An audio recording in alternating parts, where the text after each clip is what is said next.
சென்னையில் மின்சாரம் தாக்கி உயிரிழந்த பெண் தூய்மை பணியாளரின் கணவரை நேரில் சந்தித்து ஆறுதல் கூறிய அமைச்சர் மா சுப்பிரமணியன் அரசு அறிவித்த 20 லட்சம் ரூபாய் நிவாரண நிதிக்கான காசோலையை வழங்கினார். கூடுதல் விவரங்களோடு செய்தியாளர் சுமன் இணைப்பில் இருக்கிறார். சுமன், முழு விவரங்களை பதிவு செய்யலாம். வணக்கம் கனிமொழி. அதாவது சென்னை பழைய மகாபலிபுரம் சாலை கண்ணகி நகர் பகுதியைச் சேர்ந்த வரலட்சுமி என்ற பெண்மணி இன்று காலை இந்த பகுதியில் செல்லும் மின்சார உயரால் மின்சாரம் பாய்ந்து தூக்கி வீசப்பட்டு சம்பவ இடத்திலே பரிதாபம் இழந்தார்.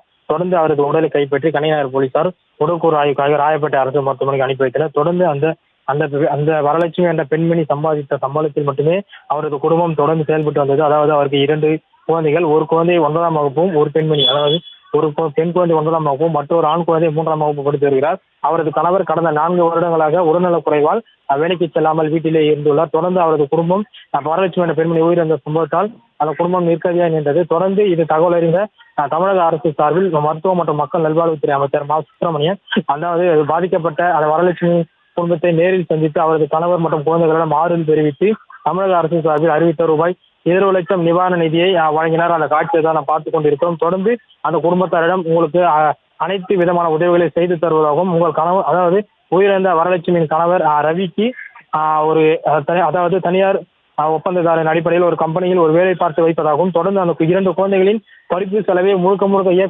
ஏற்பதாகவும் மருத்துவ மற்றும் மக்கள் நல்வாழ்வுத்துறை அமைச்சர் மா சுப்பிரமணியன் அவர்கள் அந்த குடும்பத்தாரிடம் உறுதியளித்தார். தொடர்ந்து இந்த பகுதியில் ஆங்காங்கே பல்வேறு இடங்களில் கேபிள்கள் புதைக்கப்படாமல் சாலையில் தேங்கி நிற்கிறதாக அந்த பகுதி மக்கள் மா சுப்பிரமணியன் அவர்களை வழிமறித்து ஒரு கோரிக்கையை வைத்தனர். தொடர்ந்து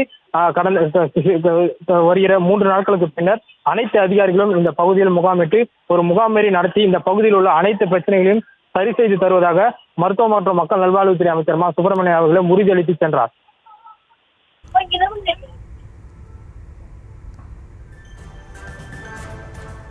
விவரங்களுக்கு நன்றி சுமன்.